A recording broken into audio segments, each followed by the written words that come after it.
Georgia Institute of Technology. This is his first time to BSides here in Cayman, so welcome, and we look forward to hearing your thoughts.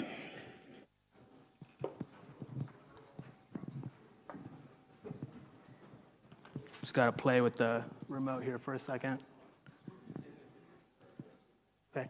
Hey, everyone. I'm Steve. I'm super excited to be here. It's an honor and a privilege to be speaking in front of you today. I'm a senior researcher on the Cobalt Strike team. Prior to that role, I was a lead developer at a small business in Maryland where we did some adversarial AI. And then almost a year ago now, I was an active duty Marine doing a different kind of breaching than what I'm focused on now. So I consider myself to be a pretty average guy all around. I think I have a very unique perspective maybe into something that I consider a little bit of a problem for the future of red teaming, and I'm hoping to kind of talk about some of that today. So to me, the problem, and I'm going to refer to defensive operators kind of broadly as Blue, is that Blue has done a really, really good job of consolidating all this telemetry, building all these models, and getting really good at this automated, intelligent detection mechanisms and methodologies. Meanwhile, red offensive operators, red teams, haven't really done that, right? Offensive development in general is still kind of very vibes-oriented. Things seem like they should be evasive, so they probably will be. There's some like technical aspects to that as well. You know, you can do stack traces and self-evaluate your own detection surface. But for the most part, we don't see that same granularity in terms of harvesting telemetry to make red teaming better. And that's what I want to talk about a little bit today. So to me, right, with a little bit of my AI ML background, the question is Skynet when? When are we going to bring AI into offensive development? When are we going to have these autonomous beacons doing all kinds of bad things everywhere? And so as I started to look at this question, it felt a little bit broad, right? And some of the challenges with that question are that there's a limited set of resources as you go out and try to research this today. There's a couple of places doing some interesting things. There's a really interesting NetSpy article. We'll come back to that. But by and large, there's a limited corpus of references you can use to move forward with your development. There's also an overemphasis on generative AI technology, really since the advent of ChatGPT. Pretty much a lot, if not the majority of the discussion on AI has kind of been focused on generative technologies. And that's not necessarily viable when you're trying to push the envelope of what's possible at endpoint offensive tooling. So here's just a really quick screenshot. If you were to Google artificial intelligence when I was making these slides, all the results on DuckDuckGo were generative oriented, right? And so not necessarily something that is relevant for edge device tooling. And then there's attack model limitations. So red teaming in general is obviously very target specific. And so creating generalities based on targets can be difficult. And so there's also a data scarcity that makes building models from this, from given clients, difficult. So I thought the question was a little bit generic. So I thought I'd make it a little bit more specific. And basically, what are we doing now that we can do a little bit better with a little dash of AI and machine learning? And to me, if you're doing red teaming in 2024, like the number one malware that you make is shellcode loaders, right? For the uninitiated, in a minimally viable attack architecture, you have three pieces to your attack. You have the attacker machine, which can be a Kali box, your attacker server, your team server, and then you have the actual initial access mechanism, which can be some sort of malicious document, an exe, a DLL, something that you're side loading on the target system itself.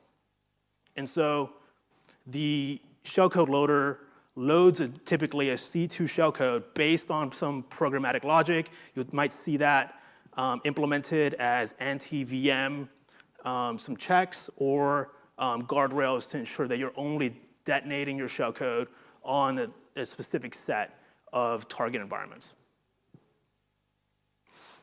And so, one more time from the top, shellcode loaders typically initiate C2 sessions. They can be designed to preemptively check for virtual machine environments. That's to limit the analysis that's being done on your C2 shellcode specifically. You don't want to give away necessarily the configuration of your team server, for example, by prematurely unmasking your beacon in an analyst virtual machine. And that improves your OPSEC, right? And so there's some other operational considerations that you have to think about as you're kind of developing a shellcode loader. Generally, you want it to be very small in size. The smaller, the better. I gave myself, for these proof of concepts, I gave myself a little bit of leeway. In AI machine learning land, megabytes is pretty small. But in malware development, megabytes is enormous, right? And so I kind of landed in the middle a little bit there with settling on double-digit megabytes. Versatile implementation. You'll typically see your loaders implemented as EXEs, DLLs. EXE is not really like modern or relevant for modern environments, but you still occasionally see it. You want few dependencies, so you shouldn't rely on your target environment having a specific version of a specific library. You want to either bring that in yourself or you strip it from your shellcode loader entirely. And so as we kind of go into this discussion, it's important to kind of think about how things are really done now a little bit. And so Checkpoint Research does an amazing job of aggregating various anti-VM mechanisms. And so we can kind of talk through this a little bit. For those of you that are less familiar with C++, one of the ways you can check for a virtual machine is you just take a snapshot of all the running processes. You compare it against a string that indicates that it's running in some sort of virtual machine. In this case, it's vmtools d.exe. And if you see that running process, you immediately bail out and delete yourself or perform some sort of cleanup actions. This specific method is interesting because signatures are difficult to generalize for this method. You obviously have to a priori know what the exe that you're looking for is supposed to be, right? And you can do that with a string dump. That kind of goes a little bit into the IOCs of a specific shellcode loader. But a little bit more interestingly, going back to that NetSpy article that I mentioned, there's some interesting things proposed in that article. And so one of the things that they talk about is using unique process counts, the number of users, and the ratio of unique processes per user as features in a data set to train a neural network to be able to distinguish between VMs and bare metal machines. From my perspective, that approach is a little bit limiting. It's a little bit constrained, and that comes from the requirement to have Python at runtime, which, as we talked about in our operational considerations, that's not necessarily viable potentially.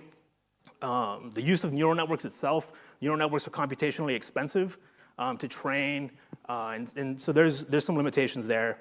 And then there's some pre-processing that has to be done in the article. They talk about how you have to normalize the data, and if you change the algorithm, from my perspective, if you changing the algorithm type, you can potentially get around that requirement.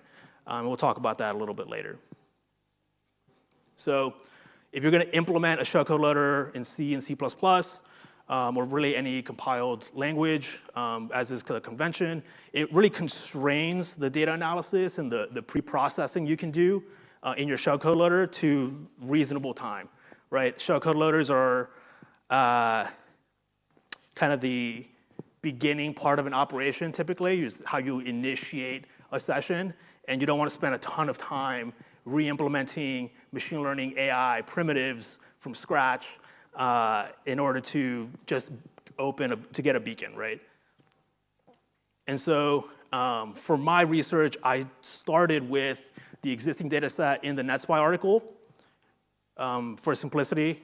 And my goal was to build this model in Python, but to be able to implement its learnings in C and C++. My second goal, obviously, is to successfully achieve the distinguishing, being able to distinguish a VM and a bare metal machine with some degree of confidence, be able to do it successfully. So just a quick and dirty on machine learning. So the data set, in this case, is stored into, we stored it into data frames, excuse me, I stored it into data frames, and the columns were the specific features that were outlined in the NetSpy article. Like any machine learning training process, I broke it down into 3 steps: training, validation, and testing, where testing in this case was running the code on a previously unseen virtual machine and bare metal machine. And we want Python because it's the de facto standard for AI machine learning. It gives us access to data manipulation really easily. It gives us an expansive library of machine learning libraries so that we don't have to go through the intensive process of re-implementing these from scratch. And so one of the first decisions I made when developing this was to implement this as a decision tree classifier as opposed to a neural network. And that's because when you train a decision tree on this data set, you actually get a model that can be expressed as naive conditionals in post-training code. And we'll see what that means here a little bit more clearly. And you can leverage these learnings in really any programming language. That's like the benefit of having this expressed as conditionals. So once again, we did the 3 features: the number of unique processes, the ratio of unique processes to users, and the number of users. To augment this data set, the initial data set, I think, was something like 5 different machines. So to augment this, I requested volunteers that let me run my very benign Python script on their machines and their virtual machines. So I'm very thankful for those of you that did that. And I got a total of 22 total entries, 9 of which were host machines, bare metal machines, and 13 of which were virtual machines. And I completely out-of-scoped bias and outlier analysis in the data. If you take a look at the data, there's one point that's very clearly an outlier. It creates an extra node in the tree. But for expedience, I just ignored it. And so for training, I started with 75% of the data used for training and validation, so it's about 16 entries. And I did some pre-processing data augmentation via stochastic resampling. All that means is I resampled from those 16 until I had 100 in the data set that I used to train the actual decision tree. And then for cross-validation, I did 5,000 rounds of cross-validation for hyperparameter tuning. If you remember back on that decision tree slide with the scikit-learn definition, there's like what looks like 100 different hyperparameters, right? And so you can tune those automatically with a single API call from the scikit-learn library, and I did that via randomized search. And then testing, I did a final round of testing against the 6 unseen data points, and then I actually used it on my own machine, which hadn't been part of that data at all. And so when you build this model and you train it, the code to do this is all on the GitHub. The link will be at the end of these slides. But when you actually train and build this model and you visualize it, what you see is these nodes. And you see these conditionals at the top of these nodes. And you can actually just express these as one if statement, like this, right? And that turns into, maybe we clean that up a little bit, make it part of a function, and you get something like this. That's Notepad++, is the best IDE of all time. And then you can test it, you can compile that and test it, and you'll get something like this, right? And so I added some self-deleting to clean up the exe on VM detection. And then if you're running on a bare metal machine, it executes your shellcode. And so this approach has some advantages, right? So extracting the conditional expressions for the decision tree, this can be done, gives you the ability to implement this in any language, in any programming language. The opaque conditional is a little bit harder to reverse engineer than a string would be. And so that's another advantage, right? There's no strings to decrypt. There's no strings to decode. It's an opaque set of conditions. And it overcomes some types of VM masking. So this is moderately common, maybe a little bit less common, but something like VBox Cloak actually hides some of the strings that some VM detection might use, and we entirely circumvent that process by examining the raw number of processes through this intelligent design process. Disadvantages, we actually have to do double the number of queries. We have to query the number of processes and the number of users, which is a little bit complicated in C and C++, so there's that limitation. And then additionally, to like truly operationalize this, you have to account for those biases in the data and that outlier that I kind of just hand waved away in the proof of concept. So that brings us to our initial question, right? Can we make loader design a little bit more intelligent? And I think we did. I think we did that. We talked about that. We successfully saw that happen. A little bit more interesting, maybe, is this idea of target user verification, right? Can we, instead of tying our shellcode detonation to a user account or a user machine or even host, can we tie it to an individual behind the screen at runtime? And I thought that was pretty interesting. So that's the next thing we're going to talk about. So using AI to find John Connor. I retained the requirement for this to be done in a compiled language.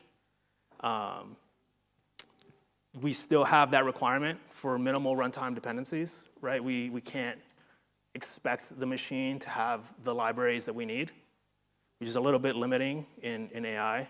And ideally, what we want to do is leverage the existing AI ecosystem, right? So earlier, we talked about being able to build our own model with our own data that we acquired to do our own thing.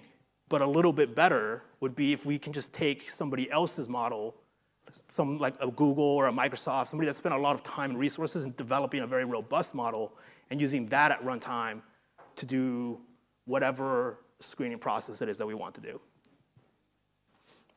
And then once again, we retain our operational considerations. Ideally, we want it to be small. I generously gave myself megabytes again. And we still retain versatile implementations. So I chose Rust to do this in.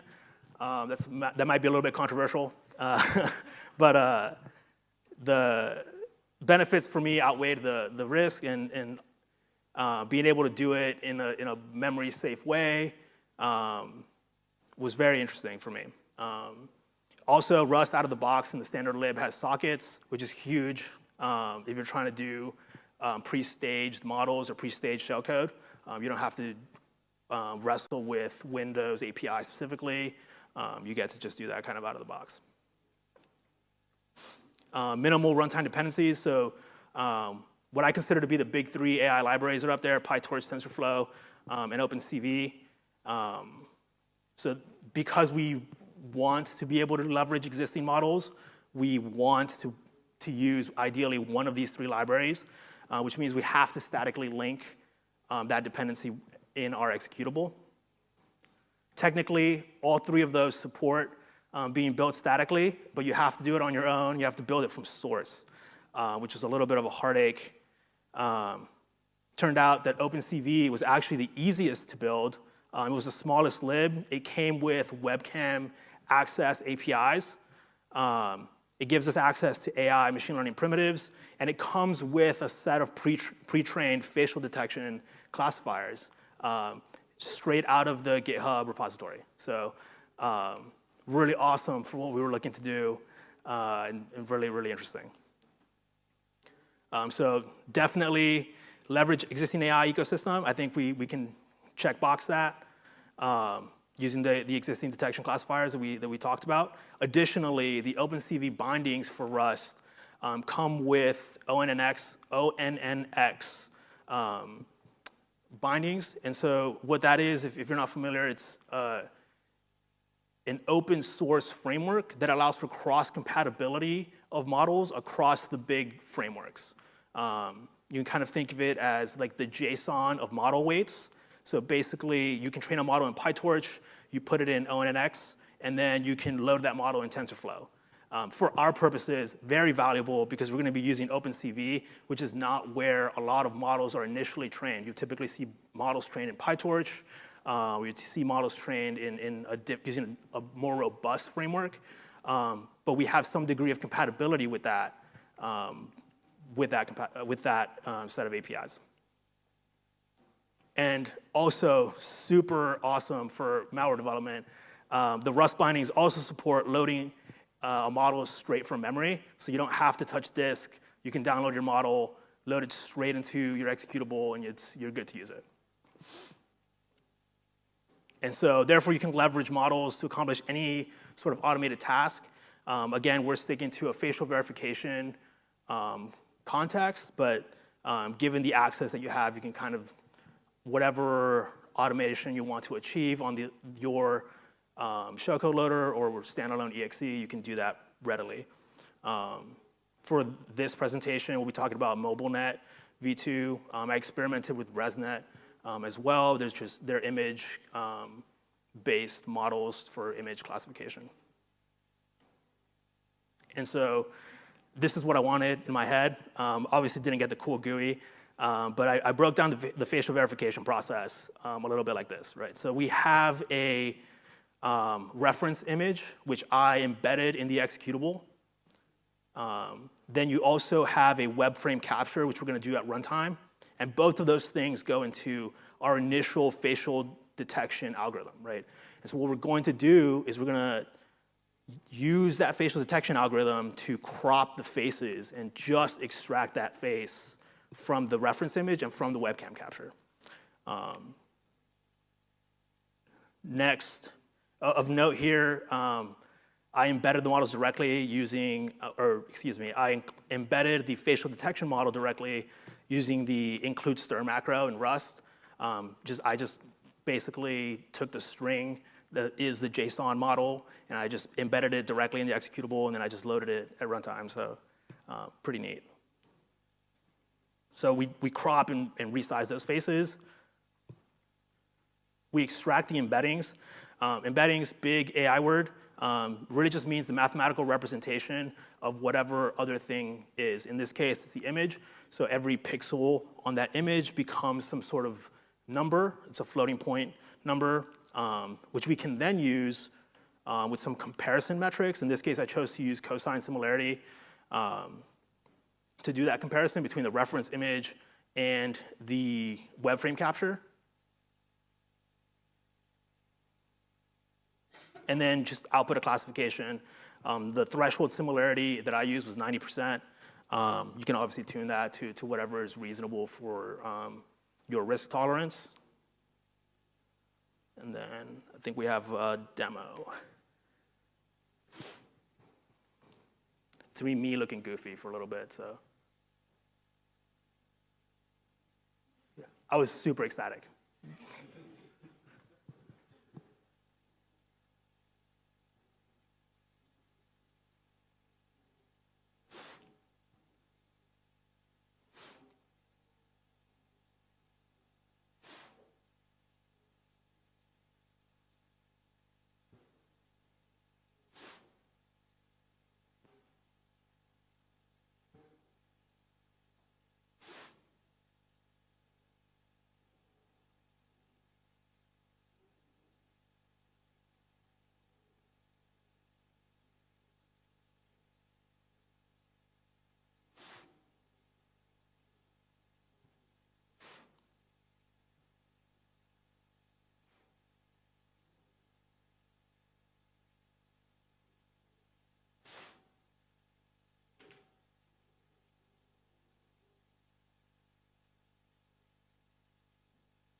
Awesome.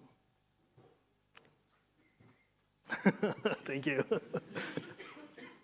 So there's 3 scenarios in that. We're going to talk through them a little bit just for clarity. The first scenario is John Connor's comparison to myself. Interestingly enough, I got an 80% similarity, which is a little bit high.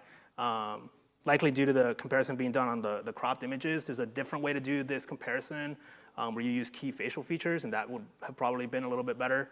But that's important to note. Then John Connor comparison to John Connor. I couldn't find John Connor at the time of the demo, so I just used the same picture that I had of him. But then to kind of round out the demo, I did my LinkedIn profile picture to myself, right? And so that validated the intent of the design, and it really confirmed that we can use facial verification in a standalone executable to recognize a specific individual. And so back to our question, can we do target user verification with AI/ML in a shellcode loader? The answer is yes, right? We saw that. And so it's important to talk about some alternative approaches. I'm going to spend a little bit of time here just because, 1, because I'm running a little bit fast, but 2, because I think it's a little bit important. I didn't necessarily have to do that comparison the way I did. OpenCV has a very robust set of machine learning primitives that you could have used to build your own model to detect a specific individual. There's a list of classifiers on the screen, but it's super robust. You could have used a larger model, right? So I used MobileNet version 2 because it gave me an executable that was roughly 26 megabytes in size, which is already pretty big. But if you wanted to use a better, more accurate model, you could use something like ResNet 50, which I did for some of my testing. And the results were better. The comparisons were probably more accurate, I would say. But the executable size was like 100 megabytes. And so that wasn't necessarily viable. You're not going to ingress a 100 megabyte executable to open a beacon. Debatably, maybe. And then what's really interesting is that models, you could remotely stage your models. So I directly embedded them in the executable, but you could have pretty readily staged them yourself on GitHub or Hugging Face, or maybe even a little bit better, you can use one of the models that's already there on Hugging Face and just download it at runtime. The odds that Hugging Face is blacklisted is pretty low, and so you have ready access to those models. So future research, I think we have seen some of like the potential of AI/ML in the offensive context. I think we can safely say that. I think some of the ways we can push this a little bit further is in doing some of this in a more position-independent context. In offensive security, a lot of the times you're operating strictly in memory. And so being able to do all of these things directly from memory is a little bit more difficult. Ironically, my decision to use Rust for memory safety made it more difficult because Rust is infamous for its difficulty in being reflectively loaded. And so that is a challenge. I haven't overcome that quite yet. An extension of this research would be to use a similar method via BOF. What I think is interesting is that the more modern BOF templates that use Visual Studio make this a little bit easier. And so I think the next couple years we'll see some advances in that realm. And then some other things I think you could do that might be interesting is OCR for data exfiltration. So your beacon could potentially scrape all the PDFs and then only exfil the relevant text data, as opposed to exfilling every document that has images in it, and then doing that analysis manually in post. And then runtime modeling of the target system. I think with access to the machine learning primitives, your beacons could potentially do some really interesting things. You could do some clustering of some telemetry that you're able to gather in user mode directly and potentially model when might be the best time to check in, when you could be able to do some things a little bit more dynamically than what is now the standard. So I think there's some interesting space there for research as well. And then team server command automation, obviously that's like the golden, like the gold standard of what everyone would want, right? Is a beacon that can autopilot itself. I don't necessarily know if that's viable right now. I can't speak to that, but I do think it would be interesting, right? I think the basic building blocks of doing something like that exist, and I think we have seen some of that here today. And I think it would be really, really interesting to see how that stuff can be built on kind of moving forward. I think that would be really interesting. And I want to give a special shout out to the developer of the Rust bindings for the repo, Twisted Fall. He was very helpful in getting that kind of sorted out, getting me sorted out with getting started with that repo. Then everybody who reviewed these slides and gave me some feedback. Thank you so much. And everyone who let me run my Python script on your computer, like, thank you so much. This would not have been possible without your bravery, which I appreciate. Ladies and gentlemen, I know I'm a little fast, but I'm Steve Salinas, and I'm ready to take your questions. Thank you.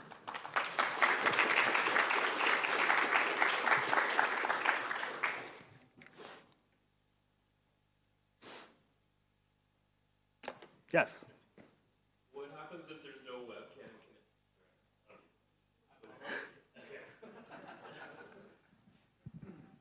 connected? What happens if there's no webcam connected? Does your shellcode just exit? Yeah, so right now the executable, so all the webcam stuff happens on the loader side, so before the shellcode executes.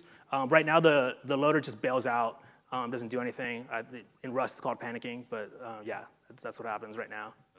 So don't connect a webcam to your computer, basically. Yeah, that might be an interesting mitigation. I think that's already kind of a recommendation now, to be honest. So, but yes, yeah, definitely. And then second question, did you run your Python code on virtual machines that were like, part of a sandbox, or was it just like an analyst VM that they analyzed malware in? Can you say that one more time? Sorry, I couldn't hear Yeah, you. so like a malware sandbox, like, Cape Sandbox or something, or was it just like someone's analyst VM that they used to analyze malware that you baselined your detection out of? Oh, so for myself, personally, I have a bunch of VMs, and so some of those are designed for analysis. Yeah. I didn't, because I was already so ecstatic that people were running my Python code, I didn't screen for that in my aggregation of the data. But that is something you would have to think about, right? The boundary that we found, or that I found in that analysis, effectively what happens is you take this data, you outsource the data analysis to a decision tree. The decision tree spits out like the relevant boundaries, right? And the ratio of user processes to users is like 75-ish, right? But that's biased in the machines that were part of that data set to begin with, right? And so, yeah, to your point, if you wanted to actually operationalize this, you would have to screen for all these criteria. I didn't have any, to the best of my knowledge, I didn't have any Windows servers, which might have a different ratio there. And so there's obviously a little bit of complexity you incur when you're doing that. So yeah, definitely. Cool, thanks. Cool research.